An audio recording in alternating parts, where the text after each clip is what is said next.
ছাত্রদের দ্বারা সংগঠিত নতুন রাজনৈতিক দল এবং এর আত্মপ্রকাশ, শুভকামনা রইল তাদের জন্য। বাংলাদেশের মানুষ রাজনীতিতে নতুন কিছু দেখতে চায়। রাজনীতির নামে দুর্বৃত্ত, দুর্নীতি, চাঁদাবাজি এগুলো মানুষ দেখতে চায় না, এবং বাংলাদেশের মানুষ বাংলাদেশপন্থী রাজনীতি দেখতে চায়। আমাদের দেশের রাজনীতি আসলে কতগুলো ভাগে বিভক্ত।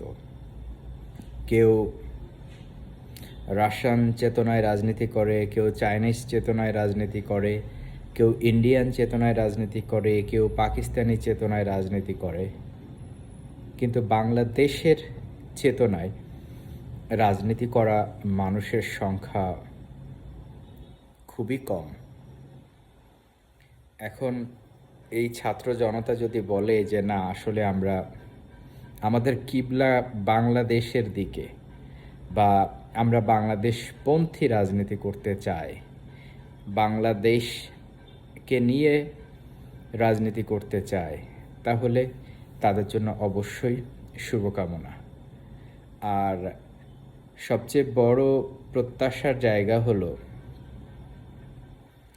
যে বাংলাদেশের মানুষ এই ছাত্র সমাজ এবং তরুণ সমাজের কাছ থেকে অনেক কিছু পেতে চায়।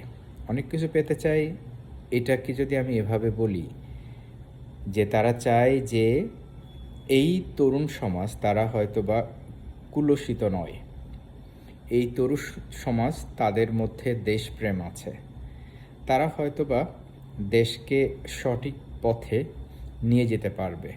কারণ আমরা তো এক্সপিরিয়েন্সড পলিটিশিয়ানস দেখেছি যে তারা অভিজ্ঞতার নামে, মানে তারা কিভাবে দেশকে পরিচালনা করেছে, কিভাবে টাকা পয়সা লুটপাট করেছে, কিভাবে মানুষকে ন্যায় বিচার পেতে দেয়নি, এগুলো সব কিছু দেখা হয়ে গিয়েছে। অতএব মানে এক্সপিরিয়েন্সের দোহাই যারা দেন যে আসলে বয়স, এক্সপিরিয়েন্স এগুলো সব জায়গায় খুব বেশি ম্যাটার করে না। আর এখন যেই সিচুয়েশন, এখনকার যেই পরিবর্তিত যে ব্যবস্থাপনা এবং ওয়ার্ল্ড যেভাবে আসলে মুভ করছে, সেই জায়গায় এই বয়স, অভিজ্ঞতা এগুলা থাকা ভালো, কিন্তু না থাকাটা খুব বেশি অপরাধ না। মানুষের কমন সেন্সটা যদি ঠিক থাকে না, তাহলে সে যে কোনো পরিবেশ পরিস্থিতিতে নিজেকে সামলে নিতে পারে এবং নিজেকে আপডেট করে নিতে পারে।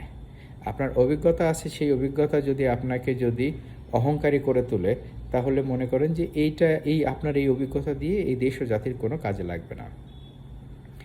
আপনার অতীত, ইতিহাস, ঐতিহ্য এইগুলো যদি আপনাকে অহংকারী করে তোলে যে আপনি সব কিছু জানেন, আপনি সব কিছু করতে পারেন, তাহলে আপনাকে এই জাতি চায় না।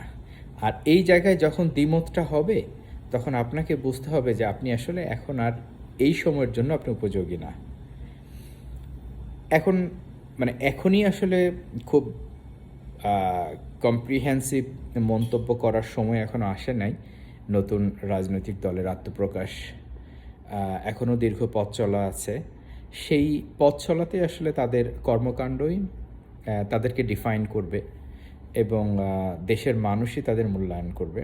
শুধু তাদেরকে না, যারাই আসলে রাজনীতি করবে সবাইকে দেশের মানুষ মূল্যায়ন করবে, এবং দেশের মানুষ যাদেরকে মূল্যায়ন করবে, দেশের মানুষ যাদের সাথে থাকবে, তাদের আর অন্য কোনো অপশক্তি, পরাশক্তি কোনো কিছু দরকার হবে না।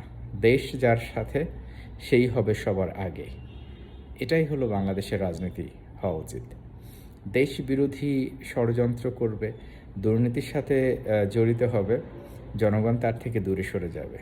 আপনি যত শক্তিশালী হন না কেন, আপনার পুলিশ, মিলিটারি যাই থাকুক না কেন, দেশের জনগণ যদি আপনার সাথে না থাকে, তাহলে সারা পৃথিবীও যদি আপনার সাথে থাকে, আপনি পারবেন না দেশের জনগণের ইচ্ছার বাইরে যেতে। জনগণের ইচ্ছাকে সম্মান করতে শেখেন, তাহলে দেখবেন যে আমাদের দেশের রাজনীতির গুণগত পরিবর্তন আসবে। আমাদের দেশের এই যে গুণগত আমি খুব ভালো লাগে যখন আমি ওই ইন্ডিভিজুয়াল ইন্ডিপেন্ডেন্ট জার্নালিজমটা দেখা হয় বেশি। যেমন মেহেদী হাসান, তারপরে এমি গুডম্যান, ডেমোক্রেসি নাও। ওখানে যখন দেখি যে আসলে বাংলাদেশকে নিয়ে আলোচনা হয় এবং বাংলাদেশের ইয়াং জেনারেশনকে অ্যাপ্রিসিয়েট করা হয় এবং আমেরিকার যে সিচুয়েশন সেই জায়গাটাতে ইউনিভার্সিটিগুলো যে একটা ডেমোক্রেটিক সেন্টার, সেখানে মুক্ত বুদ্ধি চর্চা এবং হলো যে ডেমোক্রেটিক ভ্যালুসগুলো ইউনিভার্সিটিতে শেখানো হয় এবং সেটার যে ইম্প্যাক্ট, সেটার এক্সাম্পল দিতে যেয়ে বাংলাদেশের এক্সাম্পল দিয়েছে যে বাংলাদেশের ইয়াং জেনারেশন স্টুডেন্টসরা কীভাবে তারা অটোক্রেসি বা রেজিমের এগেনস্টে দাঁড়িয়েছিল।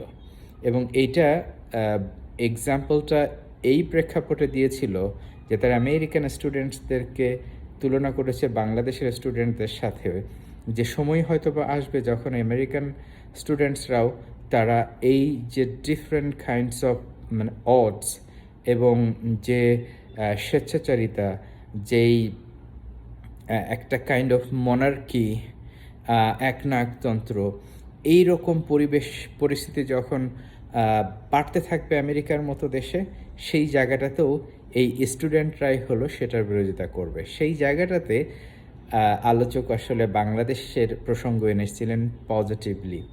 তো এটা আসলে বাংলাদেশি হিসেবে I really feel proud of it, being Bangladeshi.